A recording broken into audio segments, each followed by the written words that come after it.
What's going on, everybody? It's Frito here for Your Overwatch. It's been a patch extravaganza this year for Overwatch, and just when I feel like I have enough time to break down the patch and try to get a grip on it, it's already gone to live and like half the things have been changed. So let's break down what actually went into the live game. It's easy to get confused with some of this stuff because so many radical things were tested, but one that did make it through is Hanzo. Damage reduction on storm arrows down to 60. I first viewed this as pretty significant, but for higher tier Hanzo players, if you hit headshots with it, it still melts things. And there's a chance, due to how good lunge and recon arrow is, that he still will be a pretty competitive option. It all depends. If there's something that dives him where the damage breakpoint of storm arrow used to save him and no longer does, that may change. But otherwise, I personally felt that most of his power came from his primary fire, escapability, getting the high ground for free, just being the everyman range DPS. So here he's definitely weaker, but especially when taken into context with the rest of the patch, where a lot of us originally thought that rushdown playstyles might start to come back, where working them down from range and pressuring Ryan's shield, for example, before he closes the distance on you is really important. Some of the other nerfs went away, so Hanzo's state is kind of going to rest in the hands of the rest of the meta around him, I think. Moving on to the next change, McCree, just the Deadeye buff. This allows him to spin around in a circle, tracking anything that gets behind him, making Deadeye a whole lot harder to outplay, frankly. But note, none of the changes to either his health or his fire rate go through. I personally was feeling that the thick Cree patch made him worse overall, because being a bit more forgiving in exchange for losing lethality, well, there's other characters that play that way, right? Like Mei does that and way more. If McCree can't delete you, I don't know if he's competing with some of the other ranged options. So he basically retains everything he had before. He already was a pretty strong pick rate hero in ranked, so no harm, no foul. Not really sure what Blizzard was exactly trying to address with that. There was some cute Reddit theories that perhaps the thick Cree patch was intended for a new hero release. Anytime you see some really wonky change that seems out of left field, sometimes it's in preparation of another character being added, but since they went back on it, maybe that's out the window too. Who knows? One that did go through is the Reaper nerf, down to 30%. Made an error in my previous video on the subject. He originally started at 20% back in the day. I feel like that was short-lived though, and for most of the time it was at the 30% number, but either way, the big thing you'll notice about this is the difference between whether he can stand in the front line and go toe-to-toe with you forever and feel like he can heal himself without needing much help, or if he has to run away when he's outmatched or up against Reinhardt, for example. Most characters in the game have to fear tanks when they take space, and the previous version of Reaper was just a tank eater. Didn't have to play around them really. Now he'll have to think twice about his matchups and where those life steal breakpoints come in, and if he can afford to stand in a fight and brawl with them will be a bit harder. And something else I forgot to mention as well, this is a pretty big nerf to his ultimate, and I think it might fall back down into the irrelevant category, because either he easily jumps in the middle of all of you, ults and can't die, or he gets focused kind of easily and you laugh at him for trying. Next up, changes to Orisa. Pay close attention because not all of these were the same as the original PTR. Fortify and Halt retain their nerfs. I think the impact of this Halt nerf is going to be make or break in either her dropping out of the meta and being dead like we thought, because the Fusion Driver nerf gets reduced to kind of a middle point that is so difficult to even judge. It's just 1 damage. Okay, originally they had it down to 9, now it's going down to 10. And again, I try to do some math to try to figure out where you're going to find this. So at the 11 damage point value, it took Orisa 145 bullets to destroy a Rhine shield. Now it'll take 160, which means she still has to reload before she can break it on her own. The gap of that was so much more significant in the other version. Other things to think about when damage amp gets involved. Remember, she amps her own damage with her ultimate. Batista's in the meta. Typically, he gives 100% damage amp to Orisa, plopping it down in front of her. It's going to take some play time to figure out if Orisa can halt you, add in the pressure fire to help her team, and easily kill that thing every time. That's what I think matters. That's one attribute that made the double barrier tank combo work so well, is that their ranged abilities, whether it's projecting a shield out or throwing a rock or a halt, punished flank so hard when those tanks were played to an optimal level. So to me, it comes down to, will those plays still get punished? Another breakpoint I sort of thought of is killing a 200 health point squishy will now take 20 bullets, where it used to take like 18 and a portion.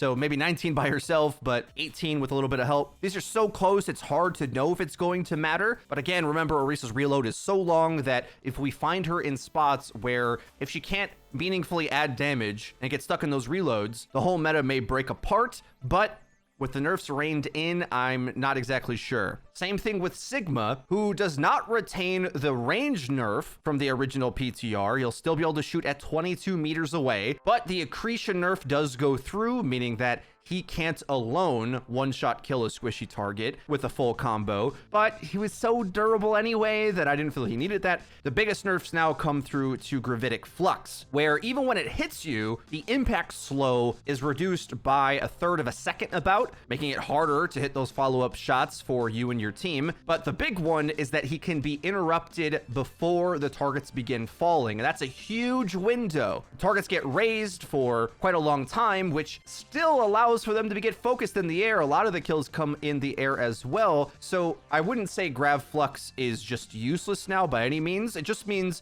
Sigma has to play much cleaner and doesn't get away with as much BS when using his ultimate. You can project your shield out ahead of you, even in the sky. Kinetic Grasp easily gets you to 700 life a lot of times. So I think once you adjust to doing it this way, you're going to notice that the same impact of the ultimate can still be felt. It just takes more skill to do and is more fair. And whenever there's a change like that, it doesn't necessarily mean the meta is going to change, because if players adapt and just get better, they'll still get the same value. It'll just be slightly harder to do. So is Double Shield dead? I don't know. I think one hinging point on it would be if Baptiste loses value to Moira, who typically works a bit better with rushing down her opponents. Baptiste nerfs go through as they were before, with the recovery time getting increased, which nerfs his fire rate significantly. It looks like such a small number difference, but the delay between shots, I think you notice it. It nerfs his ultimate, pressure damage, shield break, dual potential, all important things take a step down, and now his healing is underneath the damage threshold for Winston, which is a number we looked at when Mercy's healing went down as well. If it's below 60, Winston can damage you through it, which means even if you're healing everything he's shooting, he's still gaining a little bit in that exchange, which is a key principle of Dive with the way the focus fire works. If Winston wins out in the healing exchange, well, the thing you're healing doesn't actually get healed, and wherever the actual damage is coming through to put you over the top of the healing amount is able to carve into the actual HP. Even easier now that there is a bit of damage left over. So whatever character you can think, right? Pharah, Genji, Tracer, they come in and focus firing with Winston can actually kill targets. So interesting stuff. Well, you don't have to wait in order to test any of this, because it's all onto the live game now. So you can check it out for yourself no matter what platform you're on. And we'll be monitoring the effects of this patch and for sure making future videos about it. Next up in Overwatch news, the Overwatch League and esports from Blizzard in general had a major shakeup where both the Call of Duty Pro League and the Overwatch League will be streamed on YouTube Gaming. That's right. No longer will they be on Twitch. There's been a lot of discussion about this online. Is it a good move? Is it a terrible move? What will it do to the viewership? And a lot of fans and viewers who have grown accustomed to farming owl tokens for team skins are worried that functionality like that, or the command center and other things, has a chance of going away. And the commissioner for the Overwatch League clarified on Twitter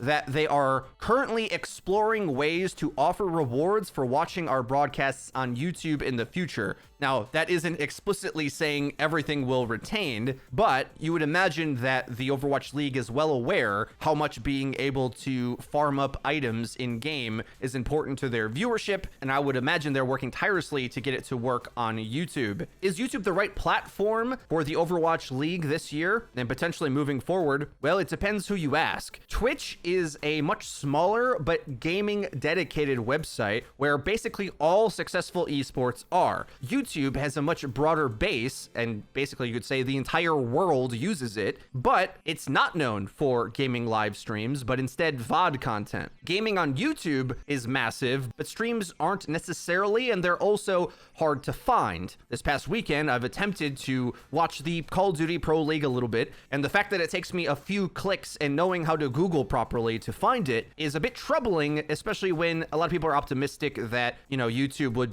put the Overwatch League on the front page and just billions of people would see it. That's not how YouTube works, and that's also not how YouTubers want it to work. If you pay close attention to YouTube culture at all, you'd know that the recent push by YouTube to elevate the status of either mainstream news or mainstream TV shows like late night talk shows into the algorithm has not seen great feedback from a lot of viewers as well as content creators. So I kind of doubt they would do that, and instead we can expect the Overwatch League to be like the Call of Duty League, where it's a thing on the site for sure, but that doesn't mean all of a sudden we're just tapping into this massive potential install base. When people say things like that there's billions of people on YouTube, I kind of think of it like this. Talking like that is like saying, well, I have a restaurant on planet Earth, and just think about the billions of potential customers that live on planet Earth. That's not how it works. The way YouTube works, there has to be interest for that thing, and I would argue that Twitch has a lot of die-hard gamers that just want to watch anything that's on, sort of like it is TV, right? It's like the TV channel they go to, and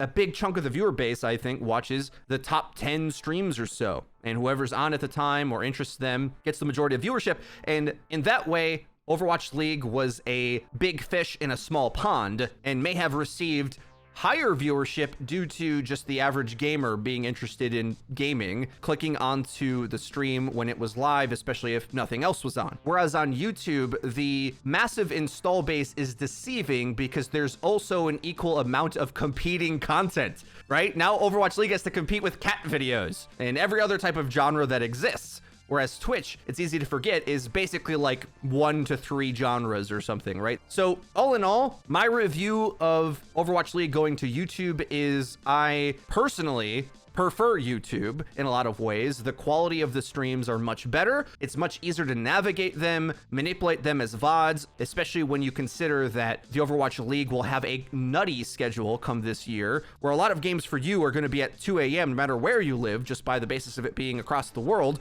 So because of that, perhaps the VODs do better now that they're on YouTube. And personally, being an old boomer, I don't get much out of the chat experience. I'm there for the gaming aspects of it, but that's just me. YouTube provides a okay chat experience, not as good as Twitch, but overall, there's a chance that this pushes the Overwatch League to much higher highs, of course. Despite me naysaying the install base and everything, YouTube is trying to go hard in making esports streaming a thing, which is interesting because I've actually seen podcasts, I think years ago at this point, where Fwiz, who was head of YouTube gaming for quite a long time, talked about with other esports professionals that it wasn't in the budget, essentially, to try to push esports on the platform, but it looks like he eventually got his department more funding, and now they're going a bit harder, having since, of course, grabbed some Twitch streamers and now their own esports leagues exclusive to the platform. Because of that, you'd imagine that they would try to improve the platform for the stream as well, but this is all happening simultaneously and